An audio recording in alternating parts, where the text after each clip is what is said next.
opción en los próximos 10-15 minutos tocar algunos tópicos que pueden ser interesantes para la práctica clínica en relación a linfopenia o el riesgo de linfopenia que tienen los diferentes tratamientos modificadores de la enfermedad que utilizamos en nuestra práctica clínica. Estos son mis conflictos de interés y básicamente la agenda que les propongo discutir es hablar 2 palabras sobre mecanismos de acción de los diferentes fármacos como para comprender el impacto que tienen estos tratamientos sobre el sistema inmune y fundamentalmente sobre los linfocitos, cuál es el riesgo de la linfopenia, la recuperación y las conclusiones. Intentaré no spoilear ninguna de las charlas venideras, así que voy a tratar de ser bien conciso y focalizado en el tópico específico que se me encomendó.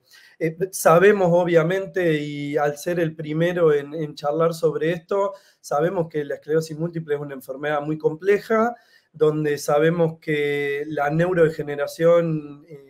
aparece desde el inicio de la enfermedad, pero sin ningún lugar a dudas la inflamación es lo que se pone fundamentalmente de manifiesto en las primeras etapas de la enfermedad, y ahí es donde los tratamientos modificadores de la enfermedad tienen un alto impacto. Tal vez una de las deudas que tenemos tiene que ver con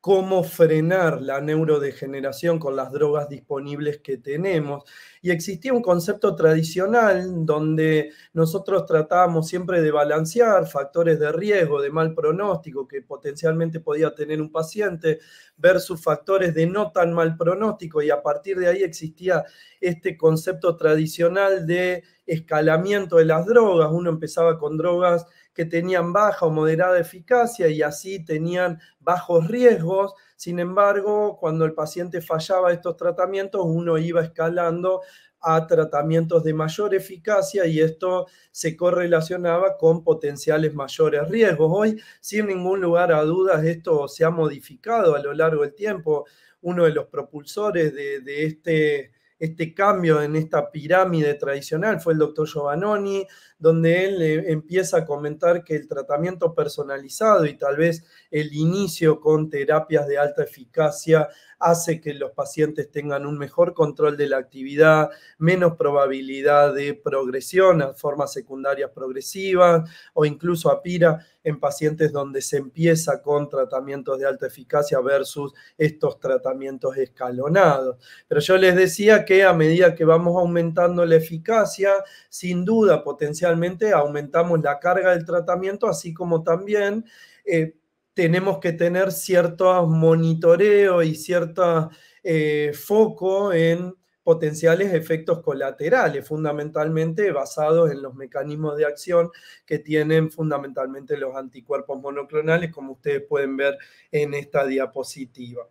Obviamente que el armamento terapéutico a lo largo del tiempo se ha ido modificando. Hemos pasado de tratamientos subcutáneos con baja o moderada eficacia. Se generó la introducción del primer anticuerpo monoclonal allá por el 2005, de natalizumab. Aparecieron las drogas vía orales. Se aprobaron diferentes otros mecanismos de acción y tratamientos de anticuerpos monoclonales, y hoy estamos en boga con los inhibidores de la tirosina quinasa de Bruton que se están testeando en estos momentos. Sin ningún lugar a dudas, si uno quiere ser simplista, hoy tenemos 2 tipos de tratamiento: el tratamiento que llamamos tratamiento de mantenimiento, donde el paciente necesita recibir la droga día a día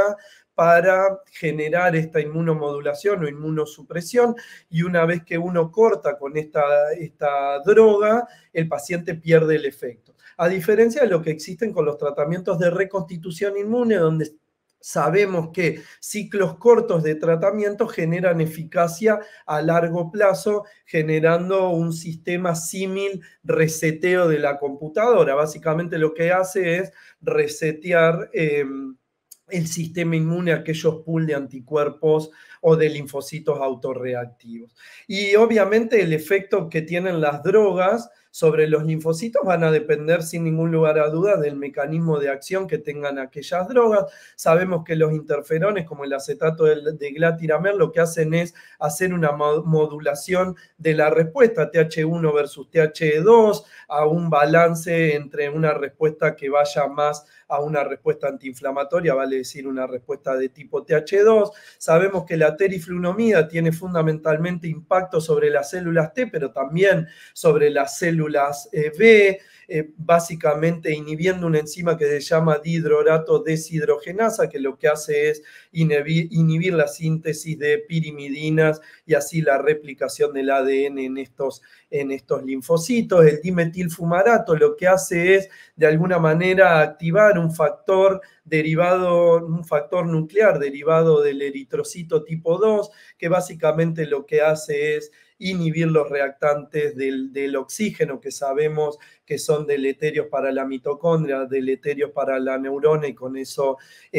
obviamente existe alteración en la función desde el punto de vista fisiopatológico, esto basado en linfocitos T y linfocitos B. Existen inhibidores del tráfico. Cuando hablamos de inhibidores del tráfico hablamos de natalizumab. Los linfocitos autorreactivos desde la periferia no pueden ingresar dentro del sistema nervioso central porque está inhibida la alfa-4 beta-2 de los linfocitos, de las moléculas de adhesión, con lo cual esta molécula lo que hace es que estos linfocitos autorreactivos no ingresen adentro del sistema nervioso central, y todos los inhibidores de fingosina 1-fosfato que están básicamente en los nódulos linfáticos, que como ustedes saben son nódulos secundarios, que básicamente lo que hacen es que cuando el linfocito B le presenta al linfocito T este antígeno y activa tanto al linfocito B, y por una coestimulación se activan los linfocitos B dentro del nódulo linfático, necesita esta enzima para que estos linfocitos autorreactivos puedan pasar al torrente sanguíneo. Cuando está inhibida esta enzima, estos linfocitos quedan acantonados dentro del nodo linfático del ganglio y por lo tanto no pueden salir a la periferia, generando obviamente una disminución de los linfocitos a nivel periférico de forma funcional porque están todos acantonados en el ganglio. Por otro lado, existen los depletores de los inmunodepletores, los depletores del sistema inmune, fundamentalmente alemtuzumab, que como ustedes saben es un inhibidor de CD52, que está presente en las células B y en las células T. Por otro lado, ocrelizumab, que es un anti-CD20, que fundamentalmente afecta a las células B, pero no toca a las células T, como pasa también en ofatumumab. Y como ustedes saben, cladribine básicamente es un antimetabolito que lo que hace es, por medio de diferentes quinasas, se fosforilan, y esto hace que la prodroga se genere en una droga activa y básicamente actúa disminuyendo las células B y las células T de forma como tratamiento de reconstitución inmune. Hoy sabemos que los BTKI obviamente impactan sobre las células B en la periferia y también tienen impacto sobre los residentes del sistema nervioso central, la inmunidad innata, como ustedes saben, la microglía dentro del sistema nervioso central. Y el efecto que tienen estas drogas tiene que ver con, dependiendo en dónde actúan, por ejemplo, interferones o acetato de glatiramel, con un impacto fundamentalmente en un efecto pleotrópico. Por ejemplo, los antimigratorios, como yo les decía, tanto natalizumab o fingolimod, hacen que no ingrese adentro del sistema nervioso central o al torrente sanguíneo, y de ahí es que fingolimod puede generar linfopenia. Esto no ocurre con natalizumab, al revés, puede existir un aumento de los linfocitos en la sangre periférica, transitoria. Por otro lado, sabemos que la lisis celular, producto de los anticuerpos monoclonales, tanto para células B como para células T, así como para el cladribine, hace que esta función y el número de los linfocitos disminuya dentro de la sangre periférica, y teriflunomida, como yo les decía, al ser un inhibidor de la síntesis de pirimidinas y de la síntesis de ADN en los linfocitos, disminuye, aunque esto es muy raro de ver en la práctica clínica. Algo que es sumamente interesante y que nos tiene que servir para la práctica es que cuando nosotros sacamos sangre de un paciente o de un sujeto sano, lo que estamos midiendo en sangre periférica es solo el 2% de los linfocitos, porque la gran mayoría, el 95-98% de los linfocitos está acantonado tanto en los ganglios, en los ganglios linfáticos, en los órganos primarios, así como secundarios, vale decir, en los nódulos linfáticos, o en el vaso, o en los órganos primarios, como son el timo y la médula ósea. Y cuando estamos midiendo los linfocitos, en realidad en sangre periférica estamos midiendo aproximadamente un 60-80% de los linfocitos son células T, y solo el 15 a 20% de célula B o NK, los natural killer, que como ustedes saben son un intermedio entre la inmunidad innata y la inmunidad adaptativa. ¿Cómo definimos linfopenia? Bueno, esto viene de un consorcio de los que se dedican a oncología, donde sabemos que entre 1000 y 800 es lo que se llama linfopenia grado 1, entre 800 y 500 linfopenia grado 2, entre 500 y 200 linfopenia grado 3, y menor de 200 linfopenia grado 4, linfopenia ya severa, donde en muchos de los pacientes ya no se nos prende una luz, y en muchos de ellos seguramente Carlos o el resto de los colegas nos va a comentar qué es lo que tenemos que hacer en nuestra práctica clínica. Cuando hablamos de acetato de glatiramel, en realidad hay algunos reportes muy excepcionales de que pueden bajar los leucocitos en general, pero conceptualmente esto no impacta sobre los linfocitos en la práctica clínica. Sí, en el interferón o en los interferones se ha visto que un 20, un 30% pueden bajar con respecto a la línea de base, pero cuando uno va a ver, bueno, de estos linfocitos, ¿cuál es la cantidad de pacientes que potencialmente pueden tener una linfopenia ya en grado de linfopenia? Fíjense que solo es un 15%, y 3,5% pueden tener una linfopenia grado 2 y solo 1% puede tener una linfopenia grado 3, es decir, que esto, y en general cuando aparece dentro de los primeros 6 a 12 meses cuando uno empieza la terapia, y en general cuando uno suspende el tratamiento se recuperan los niveles rápidamente. Con dimetilfumarato nosotros aprendimos que aproximadamente en el DEFINE y en el CONFIRM, que fueron los estudios que dieron aprobación a los 240 miligramos cada 2 veces por día de dimetilfumarato, aproximadamente un 30% de los pacientes puede tener linfopenia, y esto se ve fundamentalmente en el primer año de tratamiento, y después se mantiene estable cuando uno continúa con la medicación. La linfopenia grado 3 es en un muy bajo porcentaje, se puede ver, ustedes pueden observar la diapositiva, solo en el 6%, y en realidad cuando uno ve esta linfopenia, la ve fundamentalmente dentro de los primeros 6 meses de cuando el paciente empieza el tratamiento, y en general a las 4 o 6 semanas que uno suspende el tratamiento, los pacientes recuperan fantásticamente. La realidad es que obviamente sabemos que cuando los pacientes tienen linfopenia tempranamente, eso de alguna manera predispone a que el desarrollo de linfopenia a largo plazo, manteniendo la droga, siga siendo prolongado cuando nosotros seguimos con el tratamiento de estos pacientes. Yo le decía que teriflunomida en realidad no tiene mucho impacto en la práctica clínica cuando vamos a ver linfopenia, raramente está asociado a conteos bajos de linfopenia. Se puede ver, sí, se puede ver en un muy bajo porcentaje, en general es reversible. No se han reportado casos de linfopenia grado 3 o grado 4 y la linfopenia grado 1 y grado 2 se ha visto en alrededor de un 7 entre un 7 y un 2%. La realidad es que se ha visto en un muy, muy bajo porcentaje. Sin ningún lugar a dudas y acompañando en adición a el mecanismo de acción que tienen los inhibidores de fingosina 1-fosfato, sin duda que existe un decremento dependiente de la dosis de los linfocitos que se ve en aproximadamente un 70-80% de los pacientes. Aproximadamente un 20% de los pacientes pueden tener una linfopenia grado 4, es decir, de menos de 200 linfocitos, que potencialmente puede llevar a la suspensión del tratamiento, y esto se ve fundamentalmente en mujeres muy flaquitas con un body mass index bajo o con historia de tratamiento con interferón previo. Siponimod se ha visto linfopenia, pero en un menor porcentaje y en realidad con una recuperación muy, muy grande cuando se suspende el tratamiento en un corto periodo de tiempo.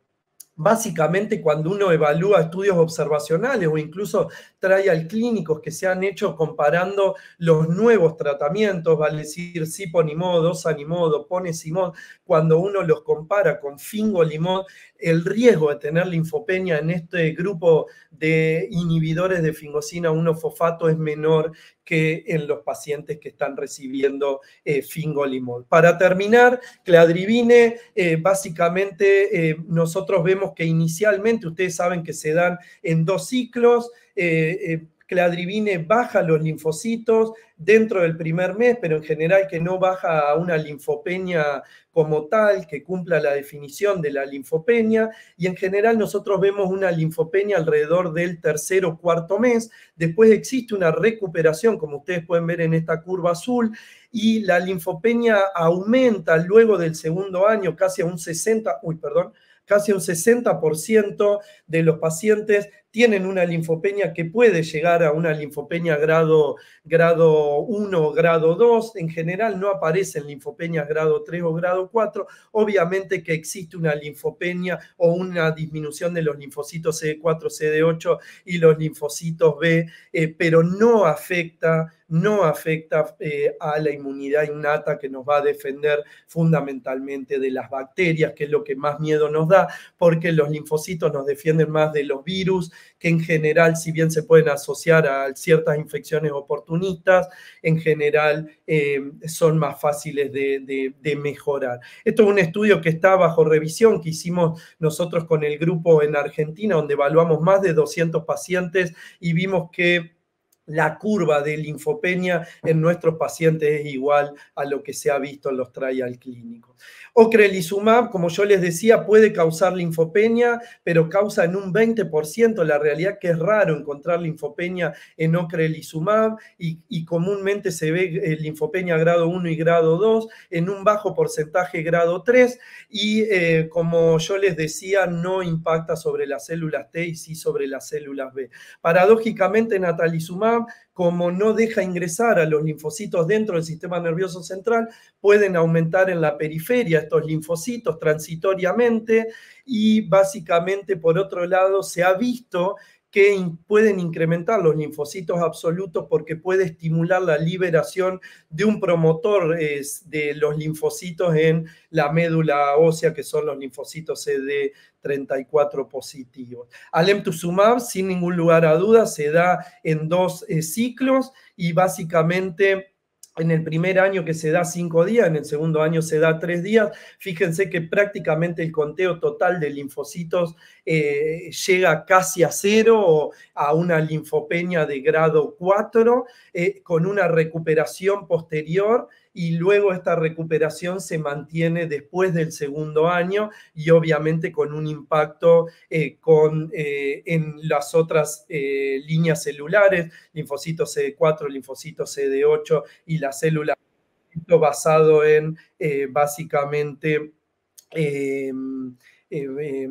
citotoxicidad dependiente de anticuerpos y del complemento. Acá ustedes pueden ver las diferencias entre ambos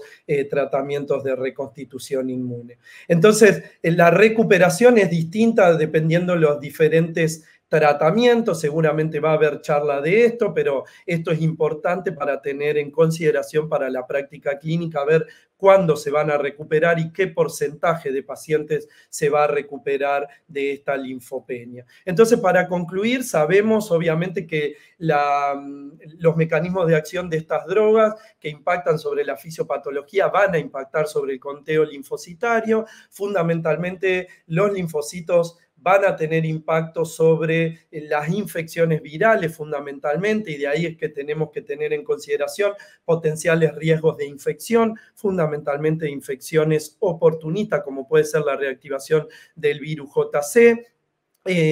La tasa de infecciones en general en los trials clínicos de infecciones serias no ha sido muy grande, pero siempre obviamente hay que tenerlos en consideración, y sé que va a haber una charla, pero en general la linfopenia no se relaciona directamente con la efectividad de los tratamientos. Así que bueno, muchas gracias.